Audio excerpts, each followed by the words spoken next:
제가 오늘 이제 오후에 말씀 준비하고 기도하면서 이따가 조금 이렇게 몸이 좀 피곤해가지고 그 공원에 오래간만에 나가서 이렇게 햇빛이 너무 좋더라고요. 지금 저 계속 꺼진 건가요? 네. 예. 그 이제 햇빛이 쫙 나와가지고 오랜만에 이렇게 산책을 1시간 동안 이렇게 하는데 너무 좋더라고요. 근데 제가 보니까 운동장에 아이들이 내가 볼 때는 초등학교, 중학생 아이들 같은데 그냥 신발을 벗고 그냥 누워가지고 그냥 무슨 공부를 하고 있더라고. 이야, 쟤네들은 어떻게 공원에서 이렇게 공부를 할까? 그래서 내가 딱 봤더니 공부가 아니고 그냥 놀더라고. 그냥. 공책에 다 뭐 쓰면서 자기들끼리. 그러니까 막 이렇게 뒹구르고 막 하는 거 보니까 한편으로는 아이고 저 엄마한테 혼났겠다. 저는 그 생각이 들어. 한편으로는 아 얘들 참 즐겁겠다. 여러분 뭐 저도 그렇고 여러분도 그렇고 몸은 좀 약간 우리가 나이가 들어가지고 그 좀 이렇게 몸이 좀 이렇게 옛날 같지는 않죠. 마음은 똑같지 않아요, 그죠? 안 그런가요? 괜히 얘기했네. 저는 이제 막 뒹구르고 싶더라고. 내가 참 체면이 있어가지고 뒹구르지 못해. 애들이 너무 자유로운 거예요. 막 뒹굴고 막 맨발로 뛰어다니고 땀 흘리고 뭐 축구하기도 하고 야구하기도 하고. 저는 한 곁에서 그냥 왔다 갔다 이제 산책을 하면서 오늘 준비한 말씀을 머릿속에 묵상하면서 하는데 참 그 모습이 너무 이쁘게 보이는 거예요. 참 우리가 하나님 앞에서도 좀 자유해야 되겠다. 참 우리가 너무 이렇게 억눌리고 절제가 참 중요하지만 하나님 안에서 우리의 마음을 이렇게 활짝 열고 좀 하나님 앞에 기쁨으로 좀 표현하는 그렇게 하루하루 즐거웠으면 좋겠다라는 생각을 합니다. 여러분 행복은 누가 갖다 주는 것이 아니라 내 안에 주님과 함께 할 때 일어나는 거예요. 아멘? 똑같은 삶을 살아도 똑같은 일을 하더라도 하나님과 함께 동행하면 기쁨이 있다고요. 그러나 하나님 없이 아이고 지겹다. 그건 정말 지겨운 일이 되는 거예요. 그래서 우리의 모든 일상의 삶이 주님과 함께 동행하며 여러분 마음속에 참 기쁨이 일어났으면 좋겠어요. 아멘? 요 사이 많이 은혜 받으시고 많이 기도하시고 많이 말씀 보시고 이렇게 여러분의 모습이 좀 이렇게 많이 밝아졌으면 좋겠어요. 여러분도 모습이 좀 밝아지신 분이 좀 제가 보여요. 평상시보다 세수를 많이 하는 것처럼 그렇게 얼굴이 좀 빛나시는 분이 좀 있어요. 그 은혜 받은 증거거든요. 할렐루야. 주님이 우리 안에 있기 때문입니다. 영적인 기쁨. 이 로마서의 말씀이 제가 시작할 때부터 참 기대를 많이 했는데요. 우리 성도님들이 로마서의 말씀을 듣고 좀 변화가 되고 신실하고 좀 새로워지고 사모함이 있었으면 좋겠다 생각하고 또 한 가지는 제가 좀 로마서를 통해서 큰 깨달음이 있었으면 좋겠다. 근데 제가 너무 기뻐요. 로마서 준비하는 게. 참 한 절 한 절 묵상하면서 하나님의 은혜를 다시 한번 되새기는데요. 로마서가 전체 16장인데 이제 금방금방 갈 겁니다. 이제 사실 11장 지나서 12장부터는 이제는 실제적인 면, 그러니까 1장부터 11장까지는 어떤 논문 형식으로 쓰여진 부분이지만 12장부터 16장까지는 일상적인 생활 가운데 있는 교훈의 말씀이에요. 그래서 12장부터는 좀 쉽습니다. 이 본문 10장은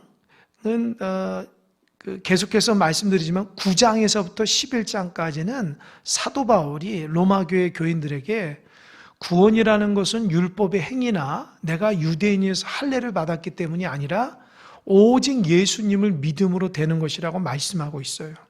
근데 사도 바울이 그렇게 말을 풀어가면서 마음속에 늘 끊이지 않는 고통인데 그게 뭐냐면 사랑하는 동족 유대인들이 예수를 믿지 않고 배척함으로 그들이 구원받지 못하게 됐다는 거에 너무 안타까운 마음이 있다는 거죠. 그러면서 하는 말이 하지만 하나님의 섭리와 뜻은 다시금 이 유대인들을 깨닫고 하나님의 귀한 구원의 역사로 돌이킬 것이라고 말씀하고 있어요.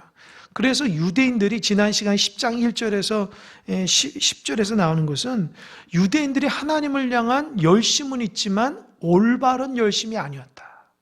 그게 뭐죠? 그러니까 그들이 갖고 있는 율법으로 의롭게 되려고 정말 누구보다도 열심히 율법을 연구하고 그 율법을 행하려고 하지만 사실 율법을 열심히 해서 의롭게 될 사람이 없는데 그들은 그랬다는 거예요. 잘못된 열정을 가지고 있었다는 거예요. 그러면 뭐냐? 율법을 이루기 위해서는 율법의 마침이 되시는 하나님께서 예수님을 보내줬다는 거예요. 그러니까 예수님을 영접하게 되면 율법을 이룰 수 있다는 거예요. 여러분, 율법이 613가지지만 두 가지로 요약하면 뭔지 아십니까? 하나님 사랑, 이웃 사랑이에요.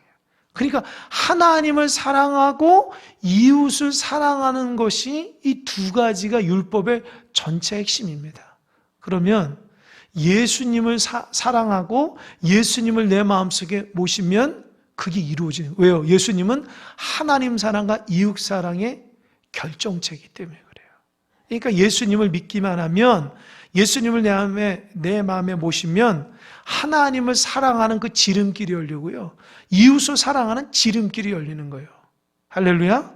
그러니까 신앙생활 할 때 예수님 잘 믿어야 돼. 예수님 잘 믿어요. 예전에 내가 들었던 그 예화 중에 최권능 목사님이라고 있잖아요. 예화 들어오셨잖아요. 일제시대 때 예수 믿으면 감옥에 간다고 해서 감옥에서 일본 순사가 한 대 딱 때리면 예수 천다. 또 한 대 때리면 불신지요. 또 한 대 때리면 예수 천다. 불신지요. 그냥 입에서 그냥 예수님만 나다. 예수님만 나왔다. 그러니까 예수님을 내 안에 모시기만 하면 하나님의 원하시는 구원의 반열 가운데 쓸 수 있다라는 거예요. 그런데 이 간단한 것을 유대 백성들은 어떻게 했어요? 너무 어렵게 만든 거예요. 그러니까 예수님을 믿으면 구원받는다고 하는 것도 예수님을 어떻게 노력해서 믿으려고 해요. 그래서 하늘에까지 올라가서 예수님을 데리고 그럴 필요 없다는 거예요. 하나님께서 독생자 아들 예수를 이 땅에 보내셨고, 음부에 가서 지옥 가지 않고 영생하기 위해서 음부에 가서 예수님 데리고 그럴 필요 없어요. 왜요? 예수님은 죽으셨다가 부활하시기 때문에. 그를 믿으면 구원을 받는다고요. 그래서 뭐라고 그랬어요? 사람이 마음으로 믿어 의에 이르고 입으로 신하의 구원에 이른다고 10장 10절에서 얘기했잖아요. 그죠? 근데 여러분, 이 말씀이 제가 지난 시간이 없으면 말씀 못 드렸지만 지금 이 말씀을 로마 시대에 비춰보면 이 로마 시대가 박해했던 그 시대에는요, 예수님을 나의 구주로 모신다는 거, 로마 황제가 나의 구주가 아니고 예수님을 나의 구주로 모신다는 것은 죽음을 의미하기도 해요. 그러니까 이 당시에 예수님 믿는다는 것은요, 우리처럼 그냥 조금 아멘 정도가 아니라 진짜 목숨 걸고 믿는 그런 역사가 일어나는 거예요. 제가 오늘 또 말씀을 묵상하면서 열왕기하 말씀을 이렇게 쭉 읽어봤어요. 근데 진짜 은혜가 돼요. 제가 요즘에 열왕기하 말씀에 준비하면서부터 제가 깜짝 놀래고, 그래서 새벽에 좀 말씀 이렇게 풀어가면서 우리 성도들이 많이 은혜 받는데, 진짜 그 하나님의 역사는요, 정말 놀랍습니다. 하나님께서 말씀하신 대로 그냥 이게 뭐라 그럴까요? 톱니바퀴가 딱 맞아 들어가는 것처럼 그렇게 돼요. 딱 맞아 들어가요. 우리는 세상이 우연하게 진행되고 또 교회라든지 가정이라든지 우리의 삶이 그냥 우연하게 굴러가는 것 같지만 아니에요. 하나님의 말씀이 내 삶 가운데 응답되는데 내가 하나님 말씀을 잘 모르기 때문에 그 움직이는 걸 잘 모른다는 거예요. 여러분, 하나님의 뜻대로 하나님의 우리를 역사함을 믿으시기 바랍니다. 그래서 그 예수님을 믿는다는 것이 정말 얼마나 귀하고 존귀한 것인가를 여러분 마음속에 꼭 마음으로 믿고 좀 나아갔으면 좋겠어요. 그래서 11절부터 마지막 21절까지 한번 보겠습니다. 11절 한번 읽어볼까요? 11절 시작. 성경에 이르되 누구든지 그를 믿는 자는 부끄러움을 당하지 아니하리라 하니. 보세요. 성경에 이르되 누구든지 그를 믿는 자는, 이 누구든지라고 그를 믿는 자는 부끄러움을 당하지 아니한다고 하는 게 이사야 28장 16절 말씀이라고 그러죠. 밑에 보면은. 그러니까 예수님, 하나님을 믿는 자는요, 그 당시에 정말 그 포로 생활하고 그 강대국에서 끌려갔을지라도 하나님을 믿게 되면 부끄러움을 당하지 않고 하나님께서 회복해 주신다는 하나님의 메시지를 담고 있어요. 이 말이 뭐냐? 이 사도 바울은요, 구약의 말씀을 달달달달 다 외워요. 제가 사도 바울이 부러운 게 뭐냐? 지난 시간에도 얘기했죠. 하나님 말씀을 너무 잘하는 거예요. 그냥 달달달달 외울 뿐만 아니라 그 말씀을 어느 상황에 아주 적절하게 딱 이렇게 적용을 시킨다. 여러분, 설교하는 설교자 입장에서는요, 하나님 말씀이 이 말씀으로 풀려갈 때에 저기 있는 말씀이 여기 있는 말씀하고 연결할 때 그게 얼마나 감동이 오는지 몰라요. 그냥 내 얘기 쭉 얘기해서 그냥 잘 믿으시오, 이게 아니라 진짜 하나님의 말씀을, 그 말씀을 풀어가면서 왜 이렇게 얘기하고 있는가를 구약의 말씀과 신약의 말씀으로 연결해서 얘기하면요, 감동이 밀려옵니다. 그러니까 사도 바울이 예수님을 믿으면 구원을 받고 예수님을 믿으면 정말 놀라운 은혜가 있다는 것을 이사야 말씀을 통해서 그 하나님, 그 포로 시절에, 그 어렵고 힘든 시절에 하나님을 붙들고 나가는 자는 부끄러움 당하지 않고 반드시 구원을 이루려고 하는 이사야 28장의 말씀을 적용해서 지금 로마 교회 교인들에게 너희들도 지금 고난 가운데 있는데 그 이사야가 말한 것처럼 하나님을 부르짖고 하나님을 믿으면 부끄러움을 당하지 않는 그런 하나님의 축복이, 은혜가 있다라는 거예요. 할렐루야? 할렐루야? 여러분도 예수님을 잘 믿으면 부끄러움 당하지 않을 겁니다. 직장에서나 어디 사회 나가서 나 크리스찬이야 이렇게 말하기가 좀 그런 분들이 있을 거예요. 그러나 예수님의 방법으로 기도하고 하나님 앞에 믿음으로 나아가면 하나님의 그 믿음대로 역사가 일어나는 줄 믿으시기 바랍니다. 제가 목회자라서 그런 게 아니라 제가 요즘에 말씀을 보면서 진짜 하나님이 정말 그렇다면 막 믿어져요. 그래서 제가 은혜가 좀 정말 하나님의 은혜가 충만한 은혜를 저한테 주시는데 제가 하나님의 말씀을 보면 내 삶 가운데 정말 이 말씀을 믿으면 그대로 응답된다는 확신이 막 믿어져요. 그래서 감사하는 거예요. 제가 말하는 부분이 잘 들으셔야 돼요. 믿어진다라는 것을 하나님이 믿게끔 하시는 거예요. 아멘? 내가 아무리 믿으려고 해도 믿어지지 않으면 못 믿는 거잖아요. 그러니까 내가 그 말씀을 믿어지고 정말 기도하면 하나님이 내 삶 가운데 응답해 주신다는 확신이 드는 거, 이게 하나님의 은혜라는 거예요. 그래서 믿음이라는 것도 하나님이 주셔야 돼요. 신앙생활 잘하는 것도요, 내 노력도 들어가지만 하나님의 그 은혜를 주셔야 돼요. 그래야지 믿어지고 은혜가 넘쳐나는 거예요. 그래서 행복한 거예요. 그래서 12절에 보면 유대인이나 헬라인이나 차별이 없습니다. 한 분이신 주께 모든 사람의 주가 되사 그를 부르는 모든 사람에게 부요하시도다. 그러니까 유대인 입장에서는 이 말이 좀 불쾌해요. 왜요? 유대인은 선민인데 어떻게 헬라인 이방인들과 똑같이 대하냐. 그러나 우리 하나님은 공평하신 하나님이에요. 공평하신 하나님. 정말 하나님은요, 공평하시다고요. 여러분, 직장에 가면 뭐 지금 그런 점이, 군대 가면 뭐 가산점이 있고 또 뭐 하면 무슨 뭐 가산점이 있고 뭐 그런 규칙이 있는지 모르겠어요. 그러나 하나님의 편은요, 다 똑같아요. 뭐 몇 대 예수 믿고 상관없어. 하나님, 자기 개인마다 믿음으로 하나님께 나아가는 거예요. 그러니까 예수를 믿으면 출발이 똑같다는 거예요. 왜 초창기 때 한국에 왜 기독교가 그렇게 굉장히 부흥했는지 아십니까? 교회에서는 양반 쌍놈이 없었기 때문에 그래요. 그러니까 초대교회 때요, 주인하고 이제 하인하고 같이 예배를 드리는데요, 나중에 그 하인이 장로가 된 거예요. 그러니까 주인이 장로님 하는 거예요. 그런 역사도 있어요. 그러니까 교회는 따지는 게 아니잖아요. 누구든지 다 공평하다는 거예요. 누구든지 주님의 이름으로 다 평등하기 때문에 하나님 우리를 공평하게 사랑하는지 믿으시기 바랍니다. 저나 여러분 하나님 똑같이 봐요. 하나님을 사모하고 주님께 그 믿음으로 나아가는 것마다 그대로. 그러니까 이 로마 교회의 사도 바울에게는 야 유대인이나 헬라인이나 너네 그 공동체 있지만 다 똑같다. 그러니까 뭐든지 뭐라고 했어요? 주님이 하나님이 모든 사람에게 부유하게 한다. 너희들을 풍요롭게 한다.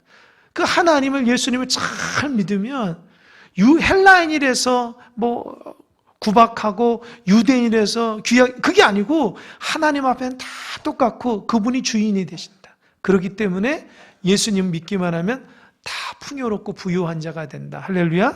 그러니까 예수님 잘 믿는 여러분 되시길 바랍니다. 13절 다 같이 시작. 누구든지 주의 이름을 부르는 자는 구원을 받으리라. 아멘. 예. 이게 13절에 보니까 그 밑에 보니까 누구든지 주의 이름 부르는 자는 이 욜이라고 그랬죠. 욜 2장 32절. 그러니까 요엘서의 말씀, 요엘이라는 그 선지자가 그때의 하나님의 놀라운 축복을 받고 하나님의 그 감동으로 쓰여진 것이 이 누구든지 주의 이름을 부르는 자는 구원을 받는다. 이게 뭐냐? 기원전 9세기 때에 요엘이라는 선지자가 하나님의 감동으로 외쳤는데 지금 기원 후 AD 1세기 엄청난 차이가 있는 이 시공간으로 엄청난 차이가 있어도 하나님의 말씀은 그대로 응답된다는 거예요. 아멘. 그러니까 사도 바울이 요엘서의 말씀을 즉 로마 교인들한테 예수님을 믿으면 뭐라고 그랬어요? 구원을 받는다 라는 그 의미로 누구든지 주의 이름을 누구든지 유대인이나 이방인 누구든지 주님의 이름을 부르면 구원을 받는다고 하는 그 놀라운 메시지를 요엘서의 말씀을 인용해서 말씀하고 있다는 거예요. 여러분 이 말씀 여러분 안에 적용되시길 바랍니다. 누구든지 주님의 이름을 부르는 자 구원받는 거예요. 주님의 이름. 참 이렇게 주님의 이름을 부르는 거 여러분 기도할 때에 하나님 주님 정말 그 마음속 깊은 곳으로부터 고백하는 그 부름은요 눈물이 나게 돼서 눈물이 나게 돼요. 제가 신학교 때 기도원에 가가지고 3박 4일인가 이렇게 영성 훈련할 때가 있는데요. 그 영성학 교수님 그러더라고요. 예수님 자비를 베풀어 주소서. 이것만 계속 하라는 기도. 그 예수의 그 옛날 그 과거의 영성가들이 그 예수님을 향한 그 올바른 기도를 하기 위해서 그 기도했다. 예수님, 주님, 나를 불쌍히 여기소서. 그 기도만 계속 했다라는 거예요. 1시간이고 2시간. 그렇게 하라 해서 내가 골방에 가가지고 그 방마다 이렇게 다 이렇게 떨어져 있어요. 그거 가가지고 진짜 그 예수님, 주님, 나를 불쌍히 그거 놓고 기도하는데 처음에는 그냥 하다가 이게 30분 1시간 되니까요. 주님, 나를 불쌍히 여기서 막 눈물이 나기 시작하는 그 예수님, 주님이라는 말이 아버지라는 말이 저에게는 아주 그때 새롭게 다가왔어요. 내가 그냥 구호처럼 주여, 주님, 아버지 이게 아니라 내 심령 깊숙한 곳으로부터 인격적으로 내가 정말 나를 사랑하시는 귀한 주님, 아버님, 아버지로 하나님 아버지라고 부를 때에 그 하나님의 임재를 경험했습니다. 여러분들 교회에서나 가정에서나 어디서나 주님 그 이름 한마디만 불러도 주님이 그래 내가 너와 함께 있다. 그 음성을 듣기 바랍니다. 아버지 이거 어떻게 해요? 하나님 어떻게 해요? 그때 여러분 가운데 음성을 들려주는 역사였길 바랍니다. 이게 같은 말이라도 이게 하나님과 주님을 온전히 인격적으로 영접하고 주님과 함께 동행한 사람은 느낌이 다르다는 거예요. 그러니까 이게 단순히 뭐 논리적으로 푸는 게 아니에요. 누구든지 주의 이름을 부르는 자는 그 환난 가운데, 고난 가운데 주님, 주님, 주님, 나를 불쌍히 여기시고 나를 구원해 달라고 그 부르짖음에 하나님이 구원해 주신다는 그 요에서의 메시지를 로마 교회 가운데 주님이 어떤 분이신지 요에서의 말씀으로 얘기해 주는 거예요. 14절 다 같이 시작. 그런즉 그들이 믿지 아니하는지를 어찌 부르리요? 듣지도 못한 이를 어찌 믿으리요? 전파하는 자가 없이 어찌 들으리요? 15절 보내심을 받지 아니하였으면 어찌 전파하리요? 기록된 바 아름답도다 좋은 소식을 전하는 자들의 발이 함과 같으니라. 보세요. 그렇게 주님의 이름을 부르는 자는 구원을 받는다고 했는데 14절과 15절은 사도 바울이 그게 뭐냐면 너희들이 어떻게 해서 예수를 믿게 되었냐는 거예요. 하나님께서 하나님의 복음 전도자를 부르셔서 그들을 보내서 그들의 입술을 통해서 복음을 듣게 하고 그 복음의 말씀을 듣고 믿었기 때문에 너희들이 구원받은 게 아니냐. 그래서 이사야의 말씀 아름답도다 좋은 소식을 전하는 자들의 뭐라 그랬어요? 왜 입이어라지 않고 왜 발이어라고 했을까요? 좋은 소식을 전하는 입이 돼야 되잖아요. 근데 발이 됐어요. 그 당시는요, 우리처럼 이렇게 교통수단이 이렇게 발달되지 않았어요. 걸어 다녀야 됐다고요. 차 타고 오토바이 타고 그게 아니야. 자전거 타고. 뭐든지 걸어 다니면서 오로지 이 복음을 전하는 건 발로 전했어요. 왜요? 가야 됐거든요. 지금처럼 그냥 시동 켜서 무언가 가는 비행기 그게 아니었다고요. 그러면서 목숨 걸고 산을 넘고 강을 건너 바다를 건너서 오직 복음을 위해서 가는데 왜? 하나님이 보내셨기 때문에. 하나님이 아직도 구원의 복음을 듣지 못한 자들에게 하나님의 종을 불러서 그들에게 사명을 주고 그들에게 가서 예수님의 복음을 듣고 그 복음을 듣고 마음의 감동을 받고 구원의 역사가 일어났다는 거예요. 할렐루야. 그러니까 누구든지 주의 이름을 부르는 자는 구원을 받는다고 했을 때에 단순히 그냥 어려운데 갑자기 주님의 이름 부르는 게 아니라 그 하나님께서 하나님의 귀한 전도자들을 통해서 주님의 복음을 전함으로 너희들이 마음속에 예수님을 영접해서 그곳에서 복음 전도자의 복음을 듣고 주님의 이름을 외쳤는데 그게 하나님의 은혜라는 거예요. 할렐루야. 아멘. 여러분이 요즘 신앙생활하면서 정말 행복하고 기쁘고 은혜다. 그러면 하나님이 하나님의 종을 통해서 말씀하시는 거예요. 아멘. 여러분도 무슨 기도하다가 그냥 하나님 그냥 뿅 해가지고 하나님 말씀하시고 이제부터 그런 사람이 누가 있어요? 하나님은 목회자를 통해서 말씀하시든지 여러 책들을 통해서 성경을 통해 깨닫게 하든지 하나님 그렇게 하셔요. 물론 그 중에는 기도하다가 주의 음성을 듣는 분도 있죠. 근데 그게 얼마나 많겠어요. 그러니까 하나님이 하나님의 종을 세우시는 이유가 뭐냐? 이유가 뭐예요? 따라해 보세요. 나에게 구원의 메시지를 전하기 위해. 이해하셨습니까? 그러니까 여러분에게서 목회자가 있는 것은 하나님의 축복이에요. 아멘? 그걸 모르는 사람들은 평생 가도 몰라. 목회자를 보면서도 그게 하나님의 축복이라는 걸 모르는 사람들은 그 인간적인 부분만 본다가 은혜 못 받아요. 하나님의 말씀을 전하는 종을 통해서 하나님의 메시지를 영적인 부분만 받으면 돼요. 아멘? 그것이 하나님 여러분의 축복이라고. 저는 그래서 자라오면서 진짜 그 본교회 담임 목사님 얼마나 또 자라가면서 사역했던 부분들 그 만났던 부분들 얼마나 소중하게 마음속에 생기지 몰라요. 왜요? 내가 그런 마음이 있어야지 은혜를 받거든요. 아멘? 여러분, 목회자하고 좋은 관계를 맺어야 돼요. 이게 복받는 지름길이에요. 목회자하고 거리적으로 멀리 떠나고 심정적으로 멀리 떠나고 은혜 받겠어요? 못 받겠어요? 못 받죠. 부모 자식 간에도 마찬가지잖아요. 그죠? 여러분 정말 하나님의 사랑과 늘 가까이 하는 여러분 되시길 바랍니다. 그게 은혜 받는 지름길이라고. 그래서 옛날 어르신들은요, 진짜 은혜 받기 위해서 사모하는 마음이에요. 사모하는 마음.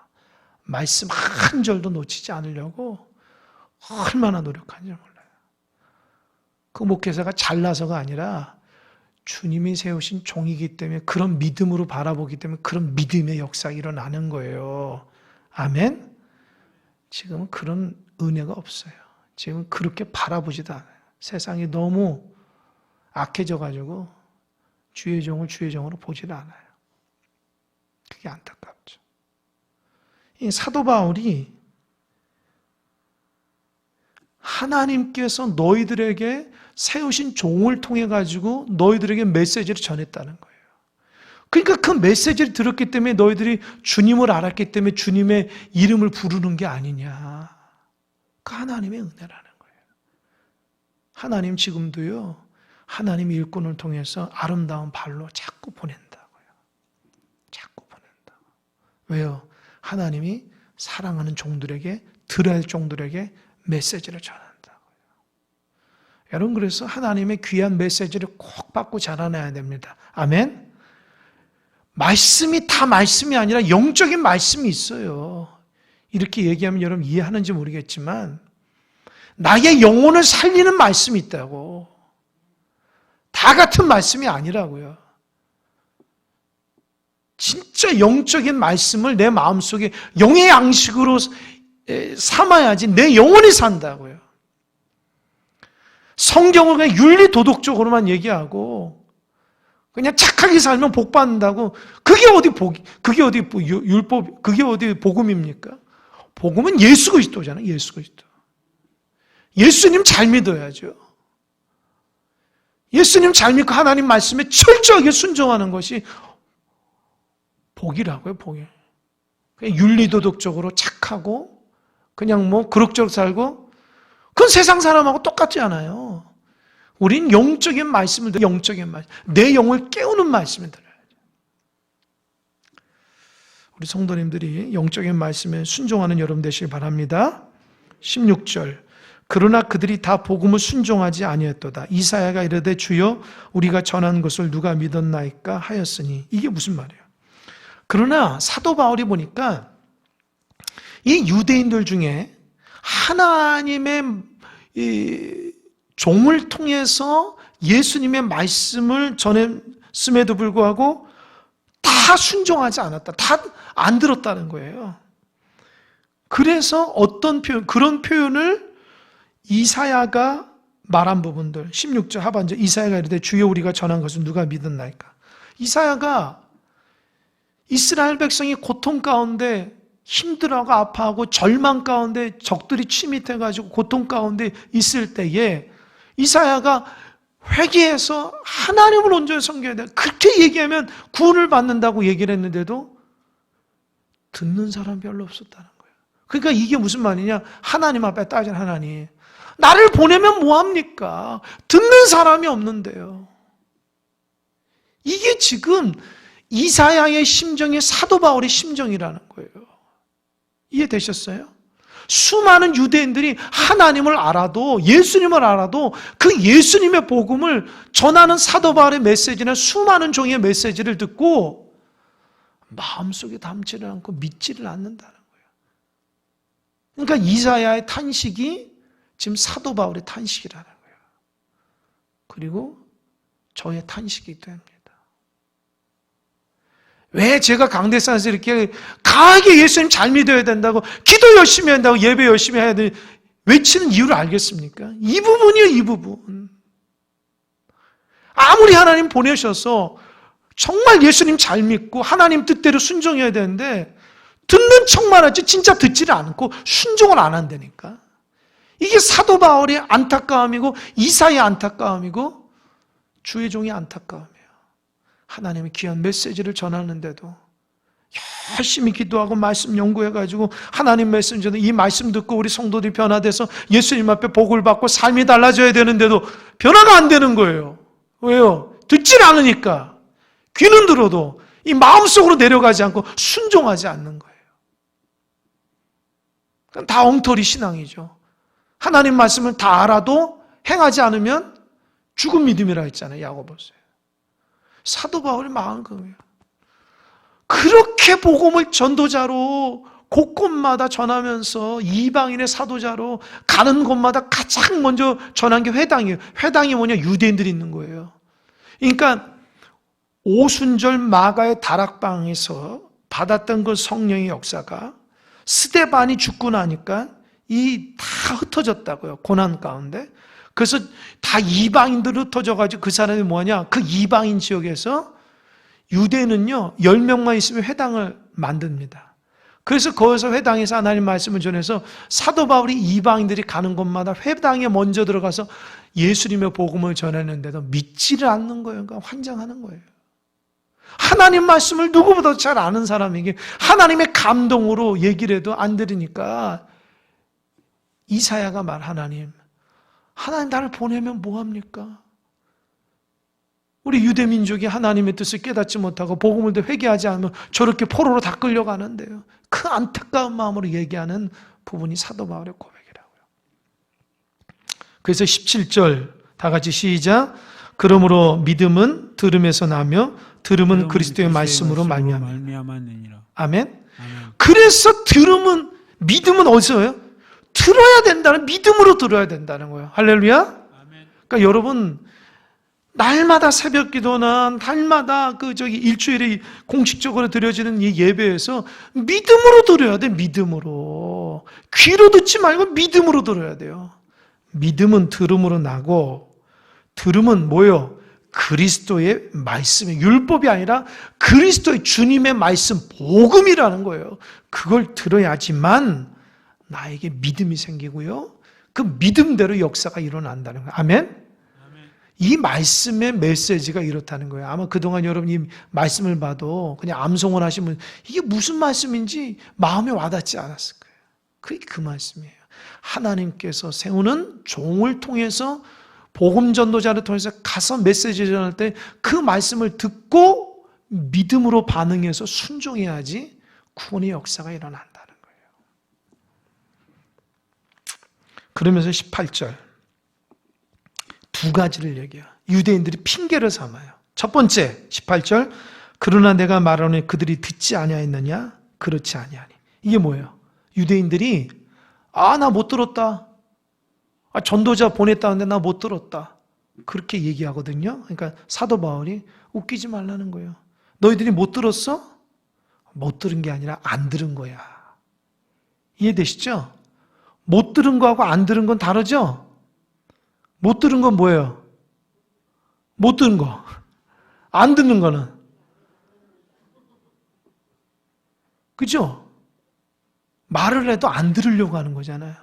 그러니까 유대인들이 안 들으려고 했던 거지 하나님 다 말씀하셨다는 거예요. 그래서 그 부분을 18절 그 중간에 그 소리가 온 땅에 퍼졌고 그 말씀이 땅끝까지 이르렀더라. 이게 어디냐면 어디 말씀이 시편 19편 말씀. 여러분 19편은요. 하나님께서 자연 만물 가운데 하나님이 다 드러나게 하셨다라는 메시지예요. 시편의 말씀. 우주 만물이 하나님의 놀라운 작품으로 그 역사를 드러냈다라는 거예요. 그러니까 사도 바울은 왜 안 들었어? 수없이 하나님께서 말씀하셨고 수없이 많은 종을 통해서 말씀하셨다는 그게 자연 만물에서 날마다 경험하듯이 느끼는 것 같다라는 거예요. 너희들은 못 들은 게 아니라 안 들은 거다. 두 번째 핑계. 나 이해 못했어. 네가 말하는 거 이해 못했어. 그 얘기를 이제 반론하는 거예요. 19절. 그러나 내가 말하노니 이스라엘이 알지 못하였느냐? 아니다. 너희들이 지혜가 없어서가 아니라 이미 다 그런 지식들이 있는데 하나님의 말씀을 받아들이지 않으려고 했다는 거예요. 잘 보세요. 모세가 이르되, 먼저 모세. 여러분, 모세는 어느 시대 사람이에요? 한참 전의 사람 아닙니까? 사도 바울이 예수님이 있었던 것도 한참 전의 사람이잖아요. 조상의 조상의 조상이라고요. 그러니까 유대인들에게서 모세는 최고의, 그러니까 율법을 아는 사람은 모세를 최고로 여기거든요. 그 모세가 뭐라 얘기냐면, 내가 백성 아닌 자로서 너희를 시기하게 하며 미련한 백성으로서 너희를 노엽게 하리라. 이렇게 얘기했다는 거예요. 이게 어디 말씀이죠? 신명기 32장 20. 여러분, 신명기 32장은요, 모세의 유언이에요, 유언. 죽어갈 때 어떻게 얘기하냐면, 잘 보세요. 내가 백성 아닌 자로서, 그러니까 유대인이 아니고 선민이 아닌 자로서 너희를 시기하게 한다. 이게 뭐냐면, 하나님이 선민이라고 해서 유대인만 딱 선택한 게 아니라 하나님이 이방인들도 선택한다는 거예요. 그래서 선민인 너희가 하나님이 왜 이방인을 선택하지 하며 시기하고 하나님 우리는 뭡니까? 라고 얘기했다는 거예요. 그 말은 뭐예요? 모세가 이미 과거에 선민이라고 해서 다 하나님께서 축복하시는 것이 아니라 하나님의 선민이라도 하나님의 말씀을 대로 살아가지 못하면 멸망하지만 하나님의 백성이 아닌데도 하나님은 이방 민족에게도 축복을 주셔서 유대인들이 저 민족은 어떻게 우리보다도 축복하지 하고 시기하고 질투하는 그런 경험도 했다라는 거예요. 이게 무슨 말인지 알겠어요? 예? 제가 지금 무슨 말하는지 아시겠습니까? 이게 뭐냐면 하나님이 유대인을 구원할 때에 사도 바울은 뭐냐는 거예요. 오직 예수님으로만 구원받는 것이지 너희들이 선민이라고 해서 할례를 받았다고 해서 율법을 받았다고 해서 너희만 구원하지 않는다라는 거예요. 이해되셨죠? 근데 그것은 과거 모세가 얘기했는데도 너희는 그거 알면서도 이해를 안 하려고 한다는 거예요. 오로지 하나님은 이 수많은 민족 중에서 유대인 나만 사랑하고 나만 축복하고 우리 민족만 구원하고 다른 나머지 모든 민족은 다 지옥의 땔감처럼 여긴 그것이 교만하다는 거예요. 하나님 입장에서는 이방인도 구원할 수 있고 유대인도 구원할 수 있어요. 핵심이 뭐예요? 예수님이 이르면 누구든지 다 구원받는다는 거예요. 아멘? 아멘? 이게 기가 막힌 말씀이에요. 여러분 어떻게든지 모르지만 저는 이 말씀을 어쩜 이렇게 사도 바울이 논리적일까? 그러니까 유대인들을 지금 꼼짝 못하게 하는 거예요. 교만한 유대인들을 너희들 몰랐다면서, 널 못 봤다면, 못 들었다면, 뭘 못 들어? 다 들으면서 안 들으려고 했던 거지. 이해 못한다면서 무슨 소리야? 모세의 말씀에 다 이렇게 기억했는데 뭐를 이해 못해? 그 말은 뭐냐면 아직도 유대인들은 교만하다는 거예요. 자기들이 뭐가 되는 것처럼 하나님이 자기를 무슨 자기만 축복하는 민족을. 사도 바울의 핵심은 뭐예요? 오직 예수님을 믿을 때만 구원이 임한다는 거예요. 아멘? 또 이사야 말씀 20절. 이사야는 매우 담대하여 내가 나를 찾지 아니한 자들에게 찾은 바 되고 내게 묻지 아니한 자들에게 나타냈더라 말하였고. 이게 뭐예요? 이사야가 아무리 유대 백성에게 얘기를 해도 안 들으니까 이제는 선포하기로 목숨 걸고 하나님은 유대인만 아니고 이방인도 구원한다고 아주 담대하게. 그래서 내가 나를 찾지 아니한 자들, 이게 이방인들은요, 오히려 하나님은 그런 사람을 찾고 내게 묻지 않은 자들에게 나타난다. 너희들은 아무리 나를 찾으려고 해도 물어도 나는 응답하지 않는다는 거예요. 왜요? 잘못된 하나님을 바라보고 신앙생활하기 때문이라는 거예요. 이해되시죠? 모세나 이사야도 하나님이 유대인만 구원하는 게 아니라 이방인도 구약에서 하나님이 구원하신다고 이렇게 메시지를 얘기하는데 어찌 너희는 지금도 너희들만 구원받는다고 이렇게 교만하게 얘기하냐? 이해되십니까? 그래서 구원은 오직 예수 그리스도만이다. 아멘. 하나님의 주권이다. 참 놀라워요. 그러니까 이 말씀을 읽을 때에 구약의 말씀을 알았던 사람들은 읽고 진짜 기절초풍한 어떻게 이런 지식이. 그러니까 사도 바울은 자기 얘기가 아니라 이 구약에 있는 선지자라든지 하나님의 사람의 말씀을 인용해서 얘기한 힘이 더 있는 거예요. 왜요? 유대인들은 지금 구약의 메시지를 알거든요. 이해되시죠? 그러면서 21절에서는 그러나 마지막으로 이렇게 싹 감싸 안아요. 사도 바울이. 그게 뭐냐? 21절 다 같이 시작.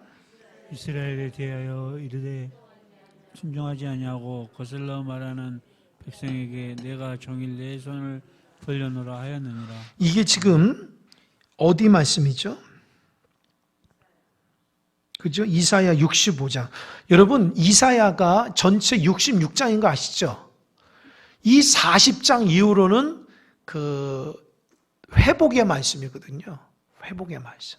그러니까 이스라엘 백성이 하나님 보시기에 죄를 적으면 멸망의 메시지를 전하다가 40장 이후부터는 회복의 말씀을 하게. 그 회복의 말씀 중에 뭐냐? 21절. 이스라엘에 이르기를 순종하지 아니하고 거슬려 말하는 백성. 이게 뭐냐? 유대인을 얘기하는 거예요. 하나님 말씀을 전해도 순종하지 않고 자꾸 하나님이 이렇게 하는데 거슬려서 하나님 앞에 온전치 못한 그 백성에게도 하나님 뭐냐? 내가 종인 내 손을 벌렸다. 그 말은 뭐예요? 내가 오늘도 내가 지금도 너희들을 끌어안는다는 말이야. 벌렸다라는 거야. 내가 너에게 칼을 가져온 것이 아니라 내 팔을 벌려서 너희를 안을 준비를 하고 있다라는 거야. 이게 무슨 말이야? 지금도 하나님은 너희들 기다린다. 비록 순종하지 못하고 비록 깨닫지 못하고 자꾸 하나님 말씀을 거슬려 살아가는 백성일지라도 하나님은 끝까지 너희들을 두 팔 벌려 벌리고 있으니 빨리 예수님 믿고 구원받으라. 할렐루야. 이 사도 바울이 얼마나 하나님 마음 아십니까? 구약의 메시지들 다 이래요. 하나님은요, 우상 숭배하는 이스라엘 백성 아주 굉장히 많이 야단칩니다. 처음에는 인내하다가 주의 종도를 보내요. 깨달으라고. 아니면 큰 심판이 있겠다고. 그래도 안 들으면 진짜 하나님 말씀대로 심판이 있어요. 그러나 결국엔 하나님 그들을 회복시켜 주시는 거예요. 그게 사도 바울의 메시지. 너희들 지금 예수님 제대로 못 믿고 예수님 온전치 못해서 넘어지고 쓰러지는데 제발 예수님 믿고 구원받아라. 교만하지 말고 율법이나 할례가 아니다.